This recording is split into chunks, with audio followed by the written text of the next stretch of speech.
बिहार की कुल आबादी में ओबीसी और ईबीसी की हिस्सेदारी 63% है।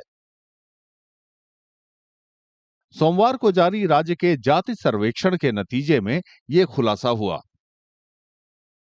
आंकड़ों के मुताबिक राज्य की कुल जनसंख्या 13.07 करोड़ से कुछ ज्यादा है। इनमें से अति पिछड़ा वर्ग 36% यानी सबसे बड़ा वर्ग है। इसके बाद अन्य पिछड़ा वर्ग 27.13% है। इसमें कुल जो जनसंख्या है वो 13,07,310 है और इसमें अस्थायी प्रवासी स्थिति में 53,72,022 लोग हैं। इसी तरह से हम लोगों ने पूरे राज्य में जो फिगर्स हैं उसको संकलित करके पुरुषों की संख्या 4,41,00,000 के करीब है, महिलाओं की संख्या 6,11,00,000 के करीब है और अन्य में हमारे 82,836 हैं। सर्वेक्षण से यह भी पता चलता है कि यादव ओबीसी समूह कुल जनसंख्या का 14.27% है। राज्य की कुल आबादी में दलितों की हिस्सेदारी 19.65% है, जिसमें अनुसूचित जनजाति के लगभग 22 लाख यानी 1.68% लोग हैं। आरक्षण नहीं पाने वाले लोगों की संख्या बिहार की आबादी में 15.52% है। आज 2 अक्टूबर है। इस ऐतिहासिक दिन में सामाजिक न्याय की धारा को एक नया बल मिला है। 85% लोग हाशिए के समूह हैं। आज के दिन ये मैं कहूं ऐतिहासिक क्षण है। बिहार मॉडल है। नीतीश कुमार ने नजीर पेश कर दिया, जो कहा वो पूरा किया। अब भाजपा बताए कि अत्यंत पिछड़ा वर्ग का वर्गीकरण राष्ट्रीय स्तर पर कब होगा।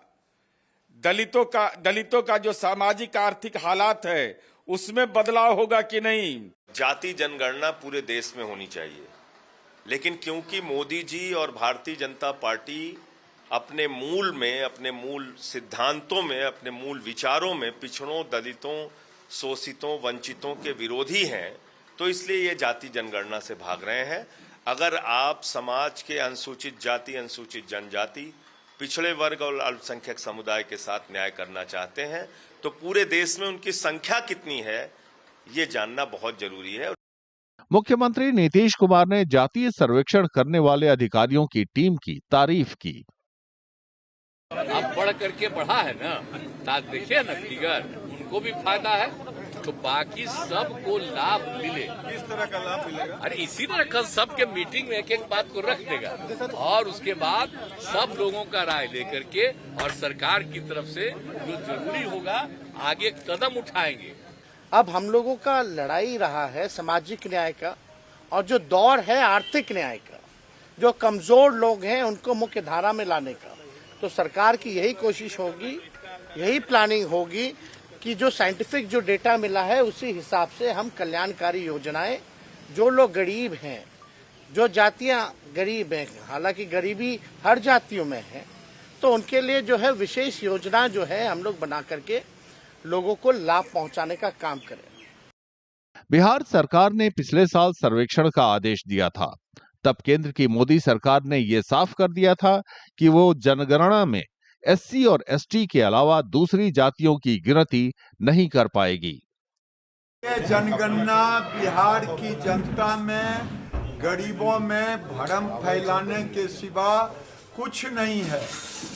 इन्हें तो रिपोर्ट कार्ड देने चाहिए थी कि 33 साल 18 साल नीतीश बाबू और 15 साल लालू यादव, ये दोनों ने मिलकर राज किया और गरीबों को क्या उद्धार किया।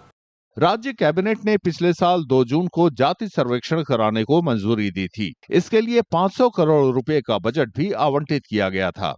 सर्वेक्षण इस साल 7 जनवरी को शुरू हुआ और अगस्त में पूरा हुआ।